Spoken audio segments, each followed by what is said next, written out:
l'ouverture média. Bonjour, bonsoir. Mes salutations dépendent de votre position géographique. Où que vous soyez, que la paix de l'Éternel soit avec vous. Bienvenue à votre émission inédite. Oui, une émission 100% en français. Une émission sans filtre et sans réserve surtout. Aujourd'hui, nous recevons un homme de taille exceptionnelle. Il est le président du mouvement Sentinelle Mali-Croix. Nous vous demandons de faire le maximum de partage possible pour que les Maliens qui vivent à l'intérieur qu'à l'extérieur soient imprégnés des réalités politiques de notre société. Sans plus tarder, nous allons lui donner la parole pour qu'il se présente à vous, nos chers abonnés de la page Facebook ainsi que la chaîne YouTube. Merci d'avoir accepté notre invitation. Merci à vous, Dr Sempara. Merci pour l'opportunité que vous m'offriez de donner pour édifier les Maliens sur la situation sociopolitique de notre pays.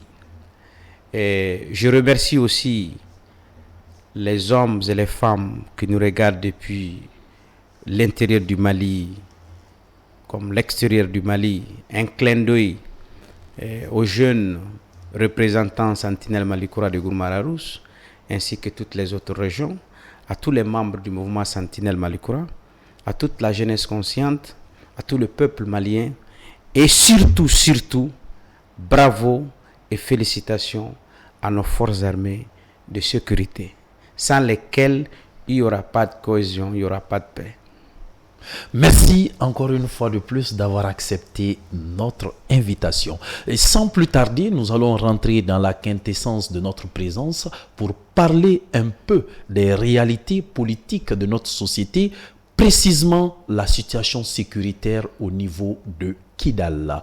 Alors, docteur Djiri, dans quelles conditions nos militaires se portent actuellement au niveau de Kidal? Merci beaucoup. Je peux dire, au niveau de la région de Kidal, notre moral est au top. Au top. Et puis, selon les dernières informations officielles de la DIRPA, qui d'abord félicite le peuple malien pour cette confiance renouvelée et pour cette résilience renouvelée à toutes les difficultés que nous avons. Les FAMA expliquent au peuple malien et surtout d'éviter l'amalgame, de comprendre qu'aujourd'hui les forces de sécurité du Mali contrôlent Kidal. Cela est très important. Le contrôle sur toute la ville de Kidal. Maintenant, les terroristes en débandade se retrouvent retranchés dans des montagnes pour essayer encore de résister. Mais l'objectif le plus important que la DIRPA veut faire passer au peuple malien, c'est quoi? C'est le but de cette reconquête. Il faut que les Maliens comprennent pourquoi le Mali est dans cette reconquête et le fondement juridique. Il faut que les Maliens comprennent que notre pays, le Mali, il y a 10 ans, a connu des bouleversements sans pareil. Tout à fait. Le Mali fut humilié. Nos militaires humiliés. Ils ont même mis dans la tête des Maliens qu'il va falloir 50 ans pour que les militaires maliens puissent être préparés pour protéger le peuple malien. Justement, qu'est-ce qui justifie le fait que le Mali est tombé si bas? Donc c'est pour vous dire, pour avancer, qu'est-ce qui se passe, mon frère? Avant qu'on ne parte sur Kidal, il faut comprendre l'historique. C'est-à-dire, il faut comprendre comment on est arrivé là. Donc votre question, elle est pertinente. Parce que les gens ont compris aujourd'hui qu'en réalité, c'est l'État malien qui est tombé. Tout à fait. C'était un État en faillite. Ok? Donc, qu'est-ce qui a fait ça? Nous disons que l'État est directement proportionnel à l'armée. On ne peut pas avoir d'État fort sans une armée forte. Or, dès que le Mali accéda, la première république sous la démocratie, l'hypothèse était que une armée forte était une menace pour la démocratie. Donc il y avait cette crainte de revitaliser, de refonder les systèmes de notre système sécuritaire. Donc qu'est-ce qui s'est passé? Nous venons tout juste de signer des accords le 6 janvier 91 à Tamaracet. Après le conflit de 88-89 qui est fini par l'accord de Tamaracet du 6 janvier 1991.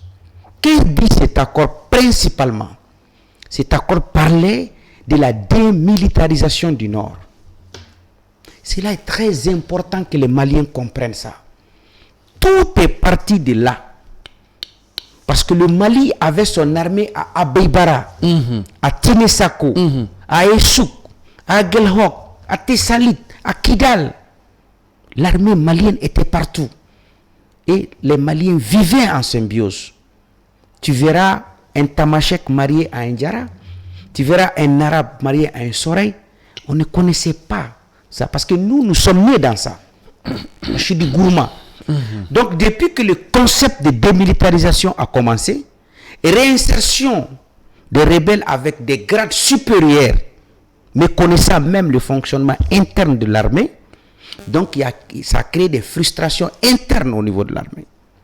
Troisième des choses, ils sont allés jusqu'à loin, jusqu'à localiser notre outil de défense, tel que nos missiles sol-air, tel que nos avions MiG, tout a disparu. Sous le joug que, au profit de qui? Sous le joug que si l'armée était puissante, c'était une menace pour la démocratie. Et d'autre part, France 24, RFI, l'Occident, la jeune République du Mali, un modèle de démocratie à travers le monde. Voilà ce qui s'est passé. Donc l'armée a été déchiquetée en morceaux, l'armée a été politisée, l'armée a été vendue, l'armée a été délaissée. Tout le monde sait, quand tu pars au camp ici à Bamako, vous allez trouver des maisons en banco. Mais à l'époque, nos présidents de la République... Donc, pour terminer cette logique, c'est ce qui a posé l'effondrement de l'État 20 ans, 30 ans après. Donc l'effondrement de l'État est parti du fait que l'État n'avait pas de défense. Moi je le dis toujours, l'armée c'est la colonne vertébrale d'un État. Quand tu entends autorité de l'État, c'est à travers les forces de sécurité et de l'ordre. Sans force de sécurité, sans une armée puissante, l'État ne peut pas être fort. C'est comme avant, on disait qu'au temps de Modibo, les gens avaient honte de voler. Parce que les gens avaient cette dignité, cet honneur. Mais au temps de Moussa, les gens avaient peur parce qu'il y avait les répressions. Mais après la démocratie, les gens n'ont ni honte, les gens n'ont ni peur. Voilà la quintessence de ce qui s'est passé. Donc aujourd'hui, pour revenir, nous avons pu expliquer aux Maliens l'hypothèse qu'une armée forte était une menace de la démocratie. Était une erreur. Tout le monde peut commettre des erreurs, il faut le reconnaître et ressaisir. Aujourd'hui, l'armée malienne, aujourd'hui précisément, a fini de démontrer aux Maliens qu'on ne peut parler de défense nationale, qu'on ne peut parler d'État sans une armée forte. Et aujourd'hui, nous avons une expression clinique d'une puissance. Et aujourd'hui, c'est une armée qui fait peur. Et c'est une armée qui est sortie de la défensive pour aller à l'offensive. Aujourd'hui, nous avons une armée moderne qui est en train de continuer à se moderniser. Nous avons une armée respectueuse des droits de l'homme et du droit international humanitaire. Nous avons une armée qui s'est organisée en stratégie de cooptation et en stratégie de lutte et en stratégie de reconquête. Voilà pourquoi aujourd'hui, les Maliens sont fiers de leur armée. Voilà pourquoi aujourd'hui, les Maliens sont derrière leur armée. Voilà pourquoi aujourd'hui, les Maliens se voient dans les soldats. Et 75% de ces militaires, de ces soldats qui sont sur les fronts, ce sont des jeunes. Le Mali nouveau dont on parle, c'est pour la jeunesse. De cause pour laquelle je pense qu'aujourd'hui, quand on fait l'analyse des choses, les Maliens ont confiance à leur armée. Donc il y a eu cette renaissance de confiance entre l'armée.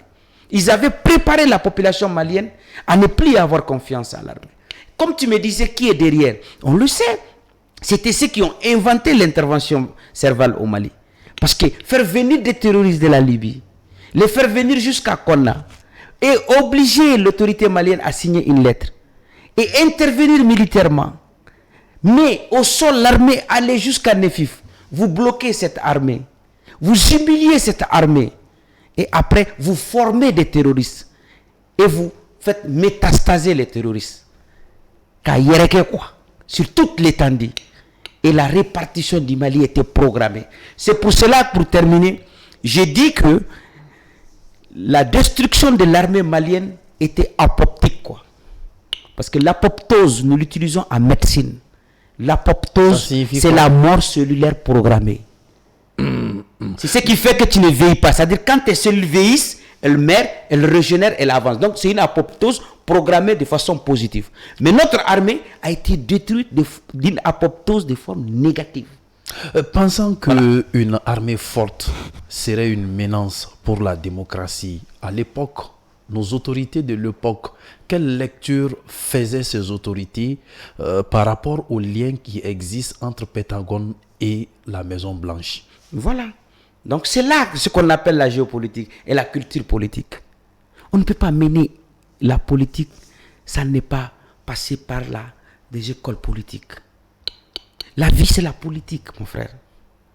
Si réellement, depuis que Aristote a planté ce qu'on appelle la politéa d'Aristote, il dit que c'est la gestion de la cité.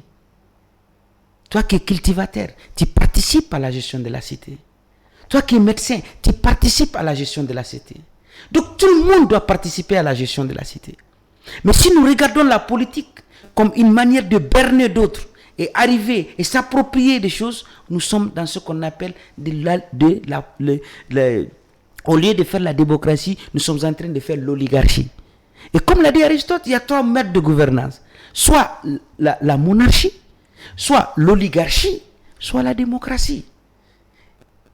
La démocratie, c'est le pouvoir du peuple par le peuple et pour le peuple. Le centre de gravité de la démocratie, c'est le peuple. Comme ce qui se passe à l'Occident. Nous sommes en train de vouloir être eux. Mais on n'était pas prêt pour cette démocratie dans les années 90-91. Et ça a été dit par certains présidents. De telle manière que le pouvoir a été coopté par une oligarchie, élite du Mali, et qui se sont accaparés des biens de l'État. C'est ce qui s'est passé réellement. Mais au lieu de balancer à une démocratie, nous avons balancé à une oligarchie. Mais quelle perception nos hommes politiques et la société pensent, quelle perception ils font de la démocratie malienne? Mais c'est ce que j'ai dit.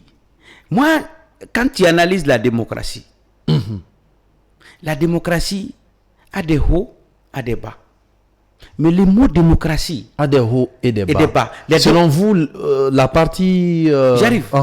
Le mot, la démocratie comme mode de gouvernance a ses faiblesses et ses forts. Quelles sont ces faiblesses? Mais parmi tous les modes de gouvernance, les gens, les experts ont compris que la démocratie est la meilleure. C'est ce que les gens pensent. Les gens ont vu les limites du communisme. Les gens ont vu le ministre du socialisme radical. Les gens pensent que dans la démocratie, on peut donner la parole à tout le monde et tout le monde aura la chance de participer officiellement et légalement dans la gestion de l'État. Mais la démocratie au Mali, rêve ou réalité? Mais c'est ce que j'ai dit, c'est toujours un rêve. C'est toujours un rêve. Mais qu'est-ce qu'on doit poser comme équation pour arriver à la réalité? Mais c'est ce que nous sommes en train de parler aujourd'hui de la refondation de notre modèle démocratique.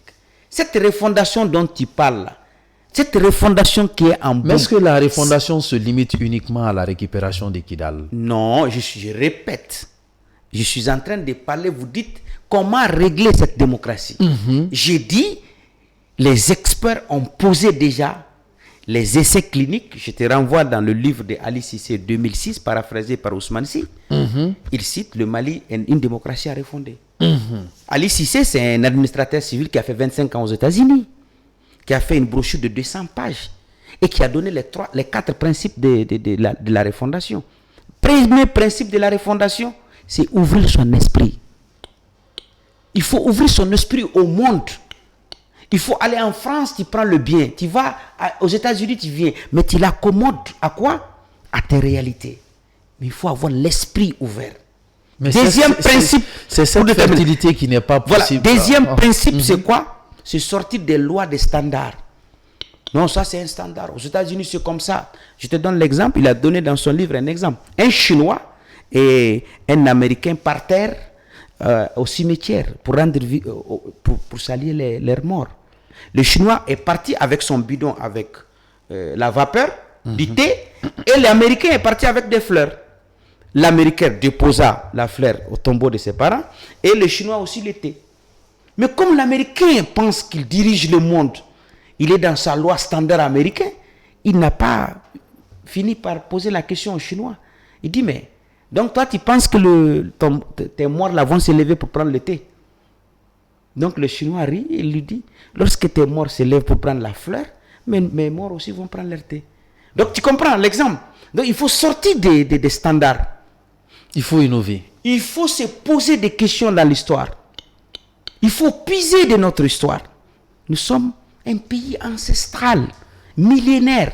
Et la troisième question, le quatrième principe, c'est quoi? Le troisième principe que Ali Cissé disait dans son livre, il dit, il faut tenir en compte des préoccupations des populations. Et voilà, quand tu regardes aujourd'hui la gouvernance aujourd'hui, ça se base sur trois principes, à savoir notre souveraineté, nos choix et partenaires stratégiques. Et le troisième principe, c'est l'intérêt du peuple malien. Voilà comment nous proposons aux Maliens comment refonder ça. On avait, oui, une démocratie, mais cette démocratie n'était pas réaliste. Parce que si tu n'avais pas d'argent, tu ne peux pas te faire élire. Il y a des exceptions quand même, on les félicite. Et puis ce n'est pas tous les démocrates qui ont échoué. Et ce n'est pas la démocratie qui a échoué. Mais c'est les hommes et les femmes qui ont animé cette démocratie, qui ont eu des erreurs qui doivent aujourd'hui revenir derrière et refonder. C'est ça. La refondation, c'est un saut en arrière pour mieux voir et revenir aux fondamentaux. Voilà pourquoi aujourd'hui, le gouvernement malien, les autorités maliennes proposent aux Maliens l'unique alternative, c'est d'aller à une refondation de notre État, de notre modèle démocratique. Parce que je pense qu'on ne refonde pas un pays quand même. Nous sommes un État-nation. Le Mali est un État-nation. D'autres même des familles État-nation. C'est au Mali que tu vas trouver des Arabes, arabo-berbères. C'est au Mali que tu vas trouver des Peuls qui se trouvent aussi au Cameroun. Selon des littératures, les premiers présidents du Cameroun, il a des descendants maliens. Donc c'est pour vous dire qu'aujourd'hui, nous sommes en train de vouloir aller vers une ouverture d'esprit, vers l'innovation, vers l'invention de notre futur. Et pour inventer, il faut avoir une dose de folie. Ce qui a animé aujourd'hui nos forces armées de sécurité à reconquérir le territoire. Et si vous pouvez, pour sortir, si vous pouvez le remarquer, dans ces 2 derniers jours-là, les attaques ont diminué. Parce que le cerveau même de la déstabilisation, c'était à Kidal. Ok. Voilà. Maintenant, nous avons appris tout récemment sur les réseaux sociaux que ces forces terroristes ont presque détruit toutes les antennes de communication et d'internet au niveau de Kidal. Est-ce que cette destruction pourrait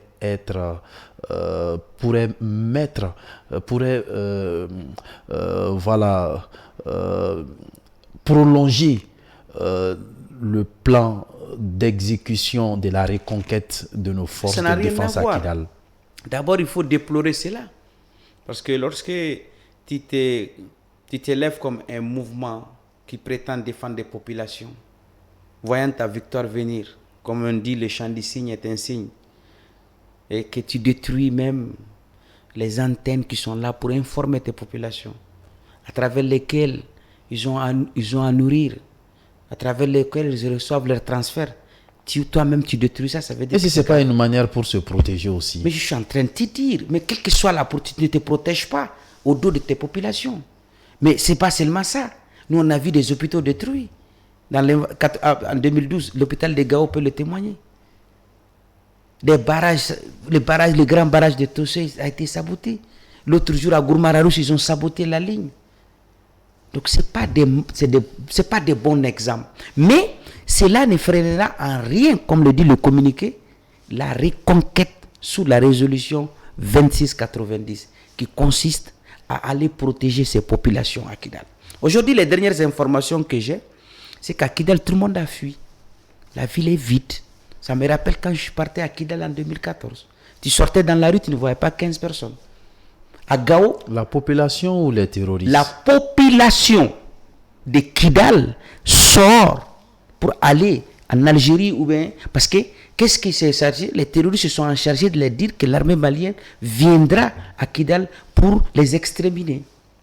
C'est pour cela que quand tu regardes toujours les communications de la DIRPA, ils disent de ne pas faire d'amalgame, de donner les bonnes informations. Donc cela, c'est une manière de m'adresser à mes frères de Kidal, de m'adresser à mes populations du Nord. L'armée malienne ne peut pas aller à Kidal pour faire des exactions. L'armée malienne est en train de s'auto-sacrifier aujourd'hui pour que vous viviez. L'armée va vous donner les services sociaux de base. Nous savons qu'à Kidal, il n'y a pas, l'hôpital ne fonctionne pas bien. Nous savons qu'à Kidal, l'énergie, n'en parlons pas. Il n'y a pas de l'eau, il n'y a pas de route, il n'y a pas de banque, il n'y a pas d'impôt. Donc tout ça là, il faut qu'on ramène ça. On ne peut ramener ça qu'à travers un lieu qu'on contrôle. Parce que lorsqu'on ne contrôle pas un lieu, on ne peut pas sécuriser ces lieux. Voilà le but de la reconquête. La reconquête n'est pas pour aller tuer un Soreil ou un Touareg ou un Tamashek, non. La reconquête est légale et internationalement acceptée et validée au Conseil de sécurité des Nations Unies. Parce que durant 10 ans, mon frère, durant 10 ans, on a fait venir tout le monde, tous les pays, plus de 80 pays sont venus au Mali.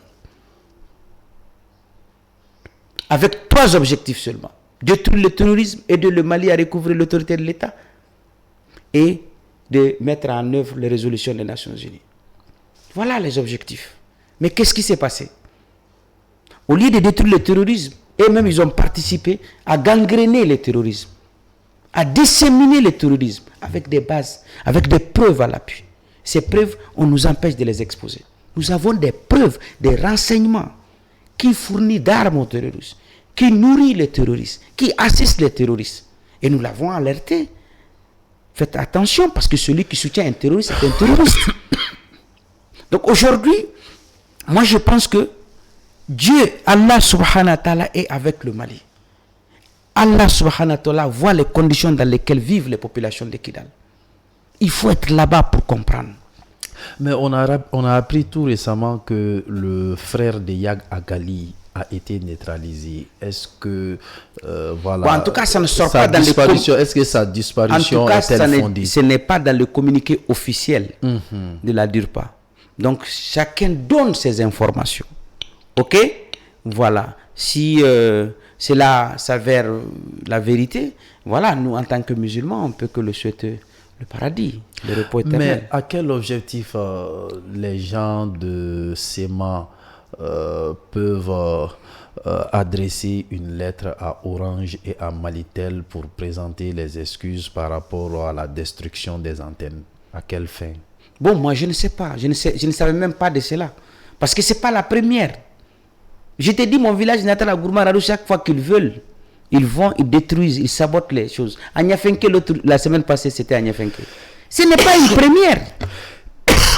Donc c'est pour cela que nous pensons que c'est des gens qui terrorisent les propres populations, qu'ils prétendent défendre. C'est pour cela qu'aujourd'hui, le ministre de la Réconciliation a dit que les bras sont ouverts.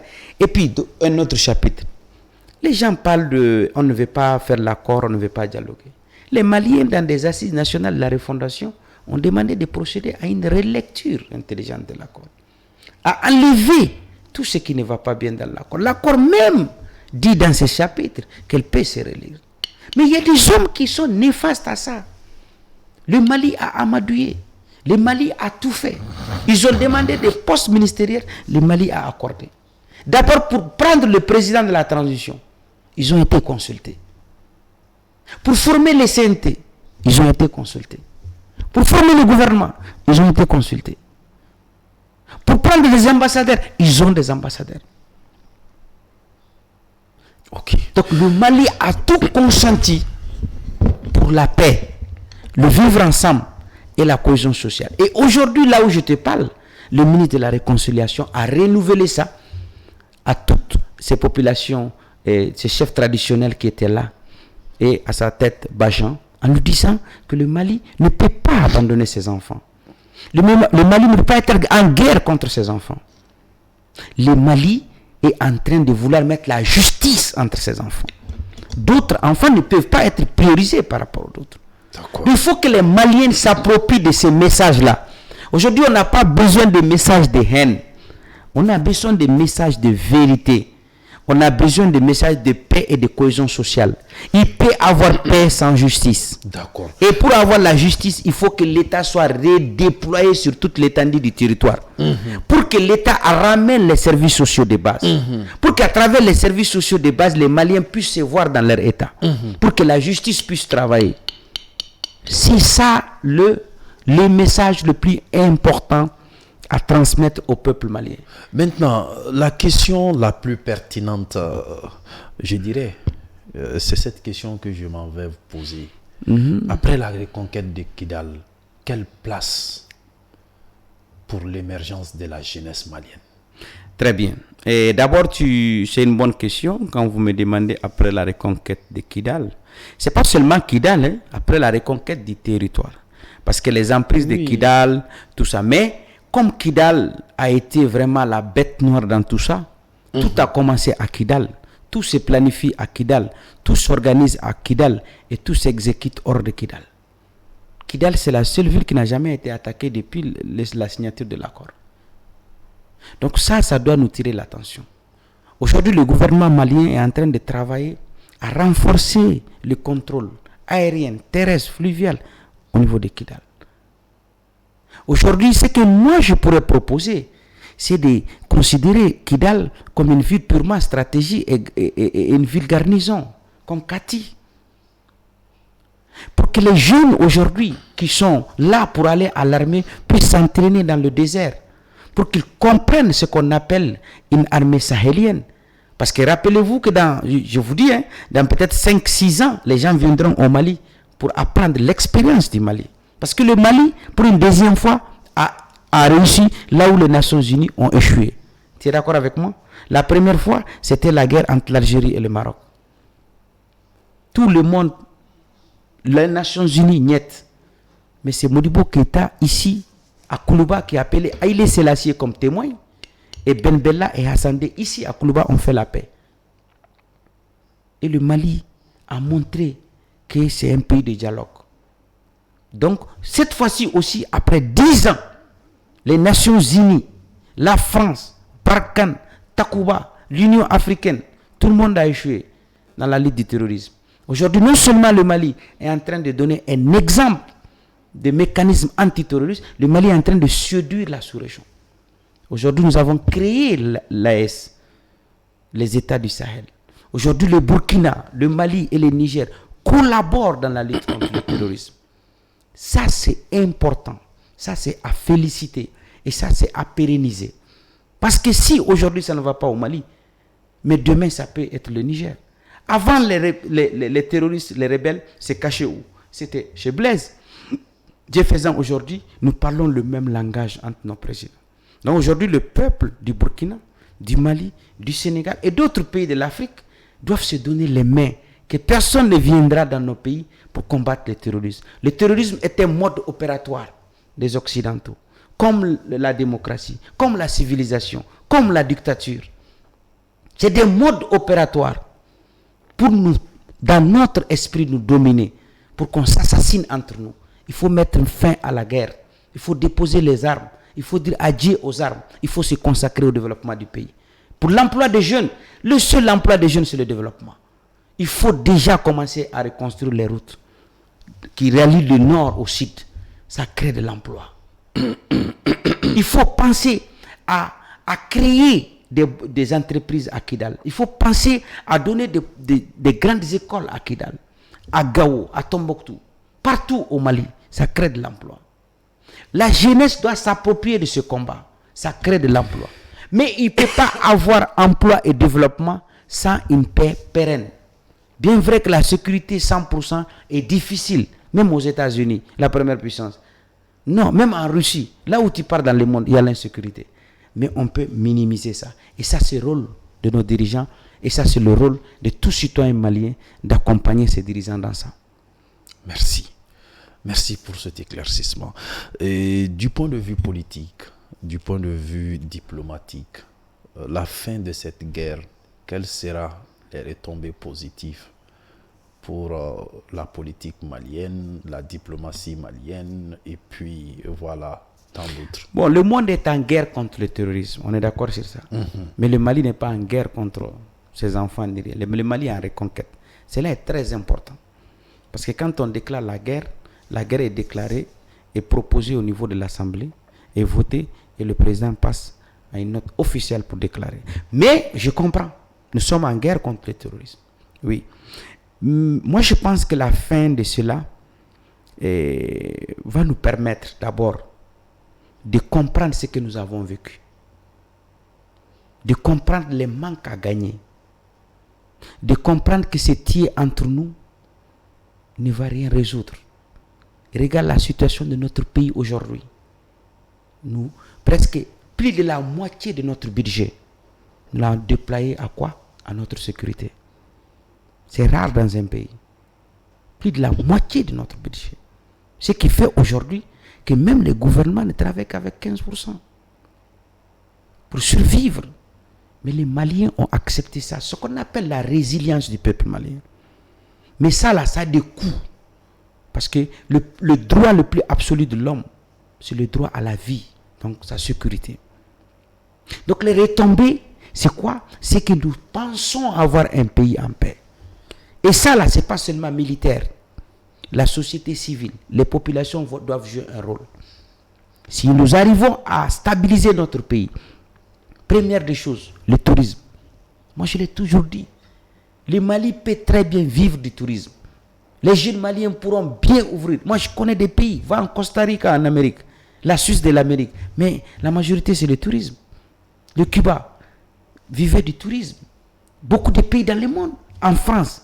Mais le tourisme fait rentrer des millions d'euros. Mais pour que les bailleurs puissent venir, il faut que nous vivons, nous acceptons l'un à l'autre parce que nous sommes un État-nation. Vous comprenez? Cela va ouvrir la porte à quoi? Au développement. Cela va ouvrir la porte à quoi? À la sensibilisation entre nous les Maliens. Donc cela va permettre aujourd'hui que les Maliens puissent réfléchir et mettre en action tout ce qui a été discuté dans les assises. Parce que les recommandations des assises, c'est combien? C'est plus de 500. Sur une base de 20, 25, 30 ans. Même si ces gens partent, d'autres qui viennent vont continuer la même chose. C'est ça l'objectif. Merci. Et dans ça, c'est du phénoménal qui se prononce. D'accord. Voilà. Maintenant, place à notre deuxième débat, à notre deuxième thème. Nous vous demandons de faire le maximum de partage possible pour que les Maliens qui vivent à l'intérieur qu'à l'extérieur soient imprégnés des réalités politiques de notre société.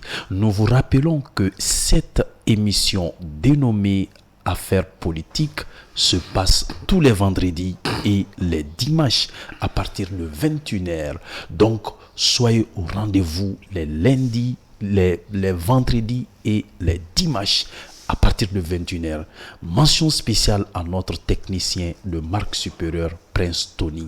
Et à là, nous allons faire tour au niveau de la chefferie traditionnelle, parce que nous avons constaté que cette chefferie traditionnelle a été valorisée par nos autorités de la place.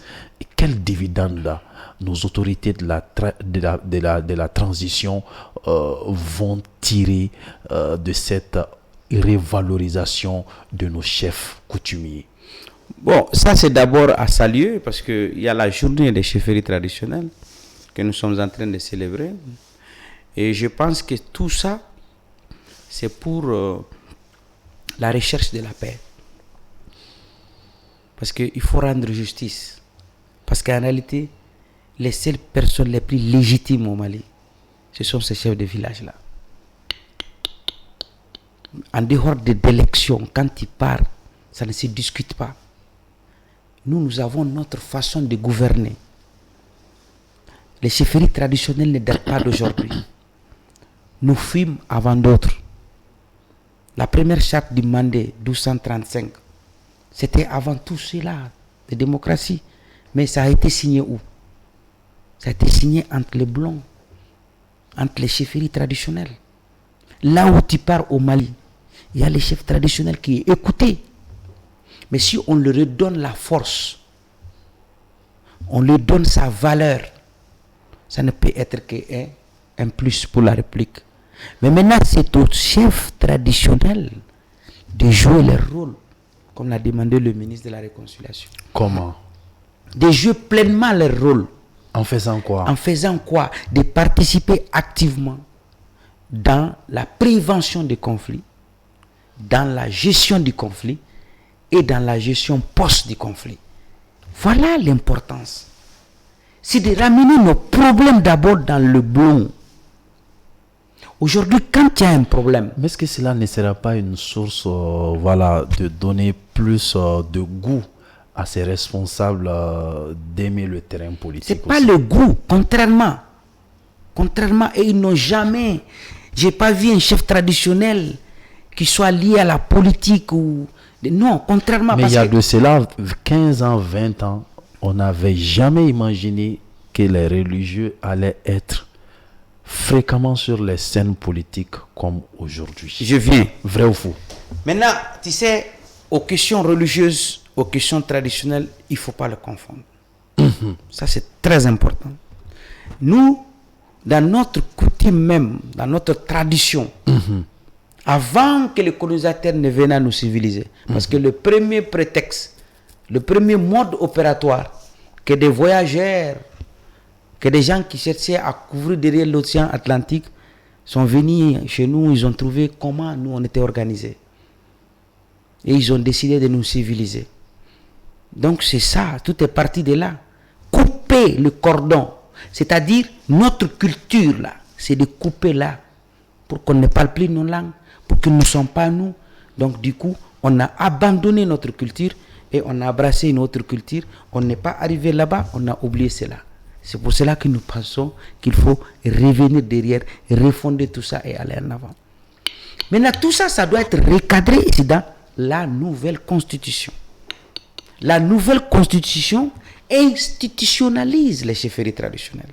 Ils vont avoir une institution qui serait dirigée et qui serait canalisée sous l'autorité de l'État. Il ne faut plus que ça échappe à l'autorité de l'État. Un grand politique a dit ici, pourquoi les religieux ont pris notre place? Parce que les religieux étaient plus proches des populations. C'est un para. Les populations ne connaissent que les gens qui sont avec eux nuit et jour. Mais avec ce cas, ça sera la même situation. Non, non, les populations sont nées avec leurs chefferies. Ça, c'est différent. Les chefferies traditionnelles, là, on est avec ça. Quand on est chef de village, là, c'est de famille en famille. C'est pour cela qu'il n'y a pas beaucoup de discussions sur ça. C'est une légitimité innée. Légitimité innée. C'est chez nous ici. Ça n'existe pas dans d'autres pays. Bien vrai que d'autres pays... C'est un paramètre qu'il ne faut pas aussi négliger. Bien vrai que des pays démocrates, des pays occidentaux, viennent nous donner des leçons de démocratie. Or, chez eux, ils sont toujours avec les chefferies traditionnelles, ce qu'on appelle le royaume. Tu vois, l'Angleterre, c'est du royaume toujours. Mais qui ne respecte pas la reine d'Angleterre, paix à son âme? Qui ne respecte pas le roi d'Espagne, le roi de Danemark? Qui ne le respecte pas? En Arabie Saoudite, au Qatar, aux Émirats Arabes. Pourquoi là-bas on ne parle pas d'élection? Pourquoi aux Émirats Arabes? Tu n'as jamais vu? On ne parle pas d'élection. Mais peut-être tôt ou tard un jour ça va venir. C'est parce qu'ils ont conservé leur mode de gouvernance. Au Maroc tout près, le Maroc est parti. Mais imagine, je te disais que le Mali a participé à une gestion des conflits entre le Maroc et l'Algérie. Mais le Maroc aujourd'hui, c'est une puissance maghrébienne d'ailleurs. Ils préfèrent même dire maghrébienne. Donc c'est pour te dire que tout est possible. Ni dans Temena, Dambala, Dambé, Dambala. D'accord. D'accord. Donc aujourd'hui, les religieux, il faut comprendre que ils sont dans un rôle, ils font leur rôle, Mais quand les politiques déplacent les problèmes et partent envers eux, ils vont occuper leur place. Donc, peu à peu... Tout comme avec les chefs. Non, c'est ce que j'ai dit. Tout avec les chefs, mais on a déjà un antécédent qui nous permettra de traiter ce problème. De prévenir tout cela. Ok. Mais de leur redonner leur rôle dans la société. Canaliser ça, organiser ça à travers une loi organique. Moi, je pense que... Et puis, pour terminer, tout ce que nous décidons là, tous les textes là sont écrits par des hommes. Mais le plus important, c'est la mise en œuvre. Donc tout commence par l'homme. Tout termine par l'homme. D'accord. C'est l'homme qui est au centre de tout. C'est cet homme-là qu'il faut voir. C'est ce type d'homme-là. C'est pour cela qu'on parle de refondation de l'homme malien. Dans son livre, là, il parle des 2 dimensions de la refondation. La dimension scientifique que je t'ai expliqué, les textes, et la dimension humaine. La dimension humaine de la refondation, c'est de refonder les modèles d'hommes maliens que nous voulons. Nous sommes à Sentinelle Malikoura. Nous sommes de ceux qui pensent qu'il faut un nouvel homme politique malien. D'accord. Une nouvelle race d'hommes maliens. Inspirée de ses valeurs ancestrales, de sa culture. Et d'avoir ce qu'on appelle l'art de convaincre sans pourtant rentrer dans des malversations. Et pour cela, il faut être convaincu. Quand tu n'es pas convaincu, tu ne peux pas convaincre. Donc, il faut être convaincant, convaincu. Comme l'a dit Amnesty Couturé. D'accord. Il faut connaître le processus qui est enclenché, être convaincu que ce processus peut nous amener devant pour pouvoir convaincre les autres. D'accord. Voilà. Maintenant, nous vous remercions par rapport à cet éclaircissement. Merci. Et sans plus tarder, nous vous demandons de faire le maximum de partage possible pour que les Maliens qui vivent à l'intérieur qu'à l'extérieur soient imprégnés des propos tenus, des propos de construction de notre cher Bamaliba tenus par le président du mouvement Sentinelle Malikoura.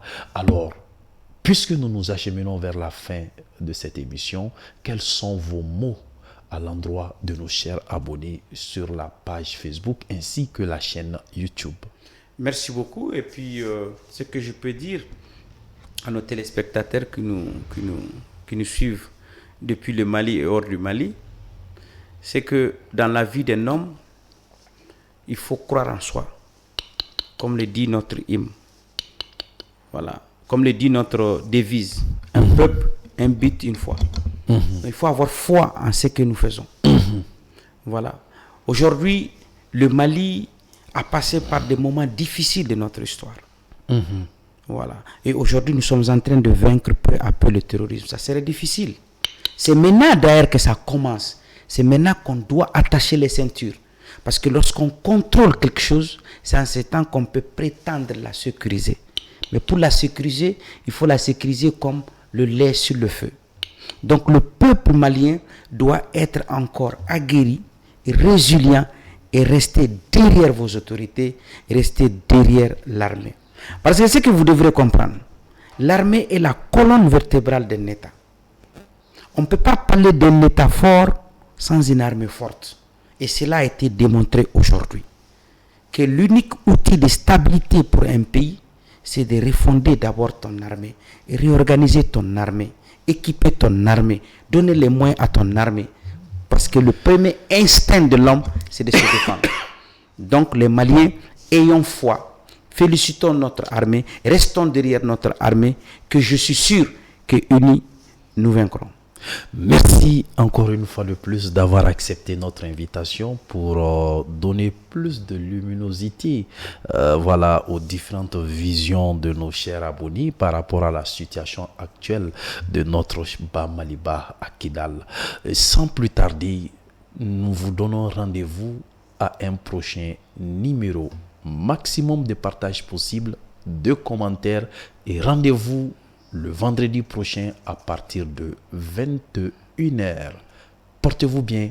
À plus.